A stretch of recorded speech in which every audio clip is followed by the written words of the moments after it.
Hi friends, welcome to என் சமையலறை. இன்றைக்கி ஜிலேபி எப்படி செய்கிறதுன்னு பார்க்கலாம். நான் ஜிலேபி மாவு ப்ரிப்பேர் பண்ணி வச்சுருக்கேன். இங்கே பாருங்கள், ஜிலேபி மாவு ப்ரிப்பேர் பண்ணுறது எப்படின்னா, ஒரு கப் அளவு மைதா மாவு, 3/4 கப் அளவு தயிர், 2 ஸ்பூன் நெய், அப்புறம் 3 டீஸ்பூன் சோடா மாவு கலந்து நல்லா கெட்டி இல்லாதபடிக்கு கொஞ்சம் கொஞ்சமாக தண்ணி விட்டு கலக்கி வச்சுருக்கேன்.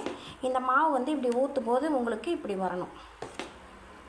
கெட்டியாகவும் இருக்கக்கூடாது, ரொம்ப தண்ணியாகவும் இருக்கக்கூடாது. இப்போ மாவு ப்ரிப்பேர் பண்ணியாச்சு. 8 மணி நேரம் இதை நம்ம ஊற வைக்கணும். 8 மணி நேரம் நம்ம ஊற வச்சுட்டு அதுக்கப்புறம் நம்ம ஜிலேபி செய்ய ஆரம்பிச்சிடலாம்.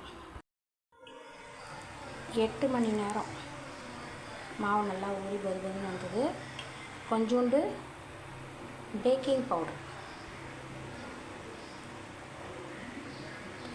சின்ன டீஸ்பூனில் ஒரு பேக்கிங் பவுடர் போட்டு நல்லா அடிச்சுட்டு பாருங்கள். நான் இந்த மாதிரி ஒரு பிளாஸ்டிக் பாட்டில் ஊற்றிட்டேன். க்ளோஸ் பண்ணி இது வழியாக இப்போ ஜாங்கிரி போடலாம். பாவு இதே கப்பில் ஒரு கப்பு சுகர், அப்புறம் ஃபுட் கலர் போட்டு பாவு காய்ச்சி அது கெட்டியாகாமல் இருக்கிறதுக்கு எலுமிச்சப்பழம் புளிஞ்சு விட்டுட்டேன், ஒரு அரைப்பழம். இப்போ எண்ணெய் காஞ்சிருச்சு. இப்போ இந்த இதுலேருந்து நம்ம அதில் போடலாம். எப்படி வருதுன்னு பார்க்கலாம். பாருங்கள், எண்ணெயில் இந்த மாதிரி போடணும். ஷேப்பில் நான் கொஞ்சம் பெரிய சைஸாக போட்டிருக்கேன். நல்லா கொஞ்சம் மொறு நல்லெண்ணெய் எடுத்துடணும். ஜிலேபியை சுட்டுட்டு பாருங்கள், ஜீராவில் ஒரு 2-3 நிமிஷம் தான்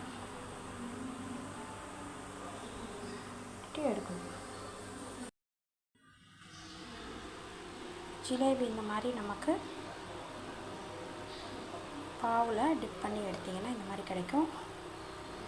சூப்பராக இருக்கும், டேஸ்ட்டாகவும் இருக்கும். ட்ரை பண்ணி பாருங்கள் ஃப்ரெண்ட்ஸ்.